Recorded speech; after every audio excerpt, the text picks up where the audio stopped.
So আমি ব্যক্তিগতভাবে এখানে এসেছি আমার একটা বিষয় নিয়ে। আমাকে বেশ কিছুদিন ধরে বিভিন্ন মহল থেকে হুমকি দেওয়া হচ্ছে, আমার প্রাণের উপর হুমকি এসেছে।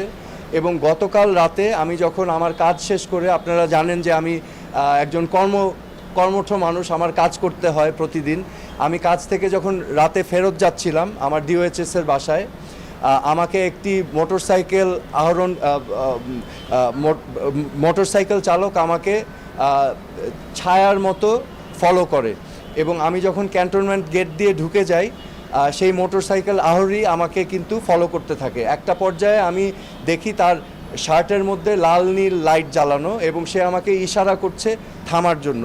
তো আমি বুঝতে পারছিলাম না যে এটা কে, কারণ সাধারণত ক্যান্টনমেন্টের ভিতরে তো এমপিরা থামায়।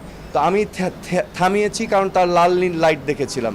থামাবার পর তাকে আমি অনেকবার জিজ্ঞেস করলাম যে আপনি কে, আপনার পরিচয় কি, আমাকে কেন থামতে বলছেন। উনি বারবার আমাকে বলছেন যে আমাদের লোক আসবে, আপনার থামতে হবে। তো আমি আবারও বললাম যে কেন, আপনার পরিচয় কি এবং কারা আসবে। তো এক পর্যায়ে আমি তাদের জিজ্ঞেস করলাম আপনি কি আমাকে চিনতে পেরেছেন। তো উনি বলল হ্যাঁ আপনাকে চিনতে পেরেছি, আপনি সোহেল তাজ। তখন আমি আরও পাজলড হয়ে গেলাম যে সে তো আমাকে চেনে। তো আবার জিজ্ঞেস করতে থাকলাম, এরকম অনেকবার জিজ্ঞেস করার পর আমি গাড়ি সাইড করে রেখেছি। তাকে ফোনে বলতে শুনলাম যে হ্যাঁ উনি জাহাঙ্গীর গেট দিয়ে ঢুকে গিয়েছে, আপনারা এখানে এই লোকেশনে আসেন। না জাহাঙ্গীর গেট দিয়ে ঢুকে গেছেন, উনি ক্যান্টনমেন্টে ঢুকেছেন।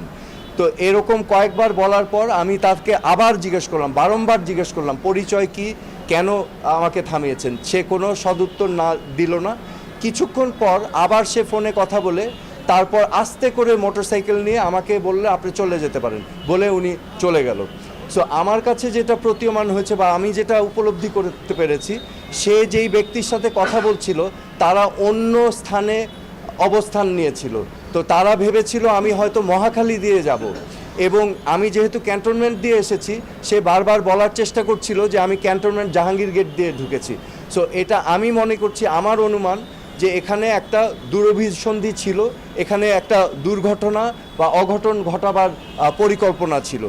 সো আমি আজকে এই বিষয়গুলো নিয়ে মাননীয় স্বরাষ্ট্র উপদেষ্টার কাছে অবহিত করতে এসেছি।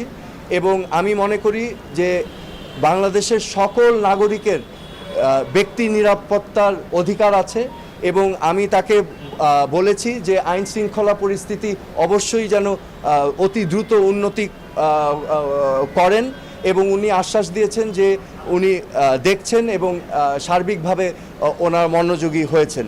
এবং আমার যে বিষয়টা দেখেন, আমি একজন সাধারণ নাগরিক বর্তমানে, কিন্তু আমার একটা পরিচয় আছে। তো এই পরিচয়ের কারণে অনেক মহল থেকে কিন্তু অনেক কিছু করারই হয়তো প্রয়াস থাকতে পারে। তো সেই জন্য আমি তাকে বলেছিলাম এবং অবহিত করতেই আমি এসেছি।